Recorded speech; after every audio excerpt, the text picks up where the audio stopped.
Welcome back to close to the end of the first day at Streaming Media East 2022. I've got with me Mike Savello. I've known Mike for longer than I care to say, but we worked together both at Media 100 where I consulted, and then also Onto, which obviously became part of Google. And then Mike's been with LiveU now for 11 years. So Mike, for audience members who may not know what LiveU is, just give us a brief overview. Yeah, to make a long story short, essentially what we do is we do live video acquisition over the public internet. Okay. And we've actually used mostly cellular devices for the last, well, really since the inception of the company.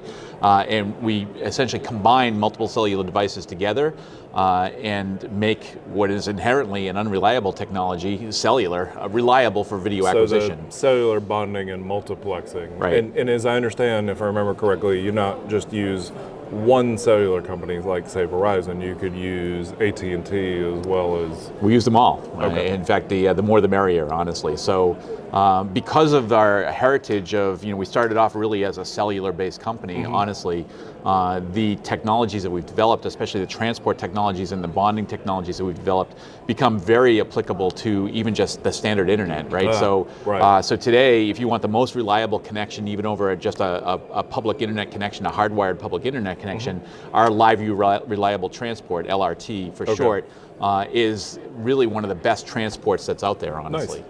So does LRT compete with SRT and Zixi and some of the other sort of forward error corrections, or does it work in tandem with? It works in tandem. I mean, it's our own proprietary one. Sure. We keep it for ourselves because we were a closed system, essentially, because we have an encoder talking to a decoder. So we don't really compete with SRT or LRT. In fact, we actually embrace SRT in our system today. Okay. We support that as an output protocol if you want to be able to have a transport into another system, essentially. Okay, nice. And I know in the early days, there were stories about being able to use your backpack type systems in news environments that maybe were not attuned to somebody rolling a truck in. You just want to carry a backpack into a square. I think during the Arab Spring, that was one of the things that those stories. Is that still sort of the case for mobile production? I'd say mobile production has sort of advanced a little bit beyond there. Of course, having the mobility of having something that's clipped to a belt or on your backpack really makes it easy to go into those sorts of environments, of course, and be mobile doing a coverage. You're not tethered to a truck or whatever, right? So you get a lot of benefit from that. But I'd say the biggest benefit is, if you look at the sports world, for instance, being able to go into a venue now that has no connectivity, right? There's no Wi-Fi, there's no hardwired landline there, it's just a field, and being able to now produce that event and broadcast that event without the need for any connectivity at all really kind of opens up the opportunities for the technology. And those early systems were sort of single camera connected to a backpack. When you're talking about going into a venue with no connectivity, like say a high school sports arena, do you have the ability to synchronize multiple cameras together as well? We do. We have a product that we introduced in 2020 called the LU800, which actually has the ability now to connect 4 HD cameras to it. Nice. They're all fully frame synced to each other, and they can transmit over one connection, essentially, so up to 70 megabits per second. Okay, very good. So what session were you on today here at Streaming Media East? So I did a couple. I gave a presentation on REMI in general.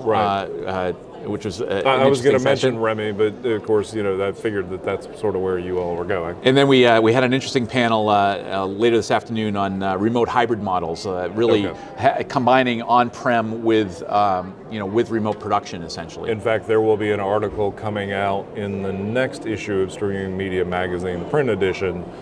I did a session back in March, I believe it was, with Ben Ratner and several other people talking about hybrid models, and one of the things that struck me that Ben said was when he went into CNN to help do the CNN Plus thing, he basically commandeered an old phone booth. And the reason he was able to commandeer a phone booth for his control room was he didn't need 3 racks of equipment sitting there. He had a hybrid model that had some cloud, some on-prem. So we're talking to more and more customers that are building virtual environments in the cloud, and that's their main design point for their workflow, right? And so they'll put other things that aren't available in the cloud, because the cloud, you can't do everything yet from a video production point of view, but you can do a lot today, right? So everything else will sit in a rack someplace in your physical environment. So that's why we talk about hybrid workflows. But there's lots of workflows, lots of projects where you just need to do clipping for highlights or whatever. You can send that into the cloud, do that from there, and just send it straight to social, so you never even have to leave the cloud in that scenario. Fair point. Awesome. Well, Mike, as always, great to talk to you, and we'll be back with one more interview for the end of the day. Great. Thanks, Tim. Yeah, absolutely. Good to see you. Always.